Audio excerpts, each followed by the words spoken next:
আলাইকুম এভরিওয়ান, আপনারা সবাই কেমন আছেন? আশা করি আল্লাহর অশেষ রহমতে খুব ভালো আছেন। আমি আলহামদুলিল্লাহ ভালো আছি। তো আজকে রেসিপি রমজান স্পেশাল তেঁতুলের সস। আমরা যেহেতু ভাজা পোড়াটাই বেশি খাই, তাহলে তো আমাদেরকে সসও বেশি দরকার হয়, তাই না? তো এর জন্য আমি আপনাদের সাথে শেয়ার করলাম আজকে তেঁতুলের সস। তেঁতুলের সস বানানোর জন্য এই যেখানে আমি 300 গ্রাম তেঁতুল নিয়ে নিছি। তেঁতুলটাকে এখন প্রথমে আমি এই যে এখানে পানির মধ্যে একটু চটকে নিব। চটকে বিচিগুলো ফেলে দিব, তেঁতুলের মাঠটা নিয়ে নিব। এই যে এখন আমি পানিটা দিয়ে দিলাম। আমি এখানে 2 কাপ পানি দিব। এই যে এখন আমি চটকে নিব। দেখেন মাশাআল্লাহ। আর আজকের এই রেসিপিটা একেবারে সহজ, ঘরোয়া উপকরণ দিয়ে এই সসটা একেবারে বাহিরে হোটেলে মামাদের যে সস পাওয়া যায় তার চাইতেও টেস্টি হয়। তো প্লিজ আপনারা অবশ্যই বাসায় ট্রাই করবেন, আর আমার চ্যানেলটাকে সাবস্ক্রাইব করবেন, লাইক করবেন, শেয়ার করবেন এবং কমেন্টস করবেন প্লিজ আমার ভাই বোনেরা। চটকে আমি তেঁতুলের মাঠটা বের করে নিলাম। দেখেন সিবড়াগুলো একেবারে সাদা হয়ে গেছে। এখন আমি সসটা বানানো শুরু করব। এই যে একটা ফ্রাই প্যান বসাই দিছি। এখানে আমি 2 চামচ দিব সরিষার তেল। তেলটা বেশি একটা দিতে হয় না এই সসে। বিসমিল্লাহির রহমানির রহিম দিয়ে দিলাম। এখন চুলাটাও আমার জ্বালানো আছে। এর মধ্যে আমি দিব এই যে 1 পিঞ্চ আজওয়াইন, 1 পিঞ্চ রাঁধুনি, 1 পিঞ্চ কালো জিরা। এটা ফ্লেভারটা অনেক সুন্দর আসবে। আর চুলার আঁচটা মিডিয়াম ফ্লেমে আছে। একটু হালকা করে প্রথমে ভাজবো আমি এই মশলাটা। এই যে এখন আমি এই যে তেঁতুলের মাঠটা একটু ছেঁকে দিব, যদি কোনো একটু ছিদ্রে থাকে যেন না পড়ে। এই যে দেখেন মাশাআল্লাহ দিয়ে দিলাম। এখন অনবরত নেড়ে আমি সসটা বানাবো আর মশলাগুলি দিয়ে দিব। একেবারে সহজ না, তো প্লিজ আমার ভাই বোনেরা অবশ্যই বাসায় ট্রাই করবেন। এখন এখানে দিয়ে দিব আমি 1/4 কাপ চিনি। আর এই তেলটা ছাড়াও কিন্তু সসটা বানানো যায়। তেলটা দিলে আপনারা অনেক দিন রেখে খেতে পারবেন। সামান্য একটু তেলের কারণে কিন্তু সসটা অনেক দিন রাখা যাবে। আমরা এই সস পেলে সাথে ইফতারের যদি আইটেমগুলি থাকে অনেক মুখরোচক একটা খাবার হবে। এখন এই পর্যায়ে দিব আমি লবণ স্বাদ মতো।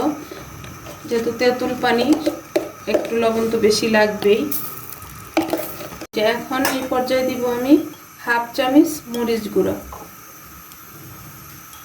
দিয়ে এখন এটাকে নেড়ে নেড়ে একটু মিশিয়ে দিব। এখনই এত সুন্দর ফ্লেভার আসতেছে, আর পুরোপুরি বানায় নিলে তো কত সুন্দর আসবে, তাই না? এখন এই পর্যায়ে দিব আমি 1 চামচ পাঁচফোড়ন। এটাকে আমি গুঁড়া করে নিছি। পাঁচফোড়নটা দিয়ে ভালোভাবে মিশিয়ে দিব।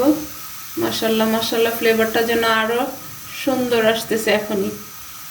আর দিব এখন 1/2 চামচ চাট মশলা। আর এই চাট মশলাটা দিতে চেষ্টা করবেন, তাহলে এই তেঁতুলের সসটা আরও টেস্টি হয়ে যায়। যারা ফেসবুক পেজ থেকে দেখতেছেন তারা প্লিজ আমার পেজটাকে লাইক, শেয়ার, কমেন্টস করবেন এবং আমাকে অবশ্যই জানাবেন যে আমার আজকের এই প্রবাসে বসে তেঁতুল পাওয়া কিন্তু বহুত দুষ্কর। তেঁতুলের সসটা কেমন হয়। আর প্রবাসে যেই ভাবিরা আছেন বা ভাইয়েরা আছেন তারাও কিন্তু আমার রেসিপিটা ফলো করে বাসায় বসেই এই স্বাস্থ্যকর তেঁতুলের সসটা বানিয়ে নিতে পারেন। নিজের হাতে বানানোটার স্বাদও আলাদা এবং নিজের কাছেও একটা শান্তি থাকে, যেটা এর মধ্যে কোনো ঝামেলা নাই, তাই না? এই যে আমার সসটা অলমোস্ট হয়ে গেছে। তো এখন এই পর্যায়ে দিব আমি এই যে 1 চামচ কর্নফ্লাওয়ার নিছি। কর্নফ্লাওয়ারটা গোলাবো আমি 1 চামচ ভিনেগার দিয়ে। এখানে আর পানি দিব না, দিয়ে এখন গোলাই নিব। এই যে গোলাই নিব। কর্নফ্লাওয়ারটা দিলে এই সসের থিকনেসটা হয়ে যাবে, দেখতেও অনেক লোভনীয় লাগবে। তো এই আমার আজকের সসের রেসিপিটা বানায় আপনারা রেখে দিতে পারেন রোজার জন্য। আমি তো রোজার জন্যই বানাইতেছি। এই যে এখন দিয়ে দিব, এটা দিব আর নাড়বো। এই যে দেখেন মাশাআল্লাহ, লুকটা কত সুন্দর চলে আসছে। দেখেন মাশাআল্লাহ, আমার সসটা অলমোস্ট রেডি হয়ে গেছে। আর এত সুন্দর ফ্লেভার আসতেছে, মানে চেখে চেখে দেখতে দেখতেই মনে হয় যে খেয়ে ফেলবো। যারা আমার মতো টক পছন্দ করেন তারা তো অবশ্যই আমার মতো এরকম খাবেন, তাই না? এখন আমি দিয়ে দিব হাফ চামচ চিলি ফ্লেক্স, দিয়ে আরেকটু মিশাই নিব। আর একেবারে অল্প সময়ের মধ্যে কিন্তু তেঁতুলের সসটা বানানো হয়ে গেল, আর ঘরোয়া উপকরণ দিয়ে, এর মধ্যে কোনো কিছু আলাদা দিতে হয় না। মাশাল্লাহ মাশাল্লাহ, আমার তেঁতুলের সসটা দেখেন মাশাল্লাহ হয়ে গেল। এখন আমি এটাকে নামাই নিব, নামাই একটু ঠান্ডা করে সার্ভ করে আমি আপনাদের সাথে শেয়ার করতেছি আমার রমজানি স্পেশাল তেঁতুলের সসটা কেমন হয়েছে।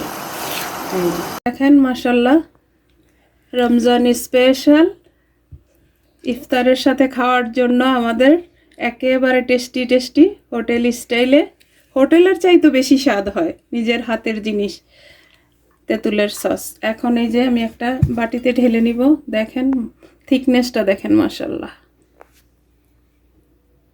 এটা আমরা একেবারে যদি মানে রেখে খেতে চাই 1 বছর অনায়াসে রেখে খেতে পারবো, কারণ এখানে তেল দেওয়া আছে, তারপর ভিনেগার দেওয়া আছে, এই কারণে। তো এর জন্য এই যে আমি একটা বোতল নিয়ে নিলাম সসের, এই যে সসের বোতলে ঢেলে নিব, দেখেন এইভাবে আমি ভরে নিব যাতে আমি পুরো রমজান জুড়ে খেতে পারি। দেখেন মাশাল্লাহ, এই যে দেখেন আমি বোতলে ভরে নিলাম, দেখেন মাশাল্লাহ মাশাল্লাহ। এখন ঢাকনাটা লাগাই দিলাম, একেবারে পুরো রমজান জুড়ে এই আমার সসটা চলবে। তো এখন আমি আপনাদেরকে একটু দেখাই সসের থিকনেসটা। এই যে একটু চামচে নিয়ে নিলাম, নিয়ে এই যে দেখেন, এই তো দেখেন আর একটু নেই, এই যে দেখেন দেখেন মাশাল্লাহ মাশাল্লাহ। আজকে আমার একেবারে অল্প উপকরণ অল্প সময়ের মধ্যে হয়ে গেল রমজান স্পেশাল তেঁতুলের সস। তো প্লিজ আপনাদের কার কার ভালো লাগে অবশ্যই আমাকে কমেন্টসে জানাবেন, আর আপনারা বাসায় তৈরি করে আমার রেসিপিটা ফলো করে খেয়ে দেখবেন। আশা করি ইনশাল্লাহ এই রমজানে অনেক ভালো লাগবে। তো যাই হোক, আজকে আমার একেবারে ছোট্ট একটা রেসিপি শেয়ার করলাম। আমার আজকে তেঁতুলের সস বানানো শেষ হয়ে গেল, আমি আপনাদের কাছ থেকে বিদায় নিব, আবার নতুন কোনো রেসিপি নিয়ে আসবো। আল্লাহ হাফেজ।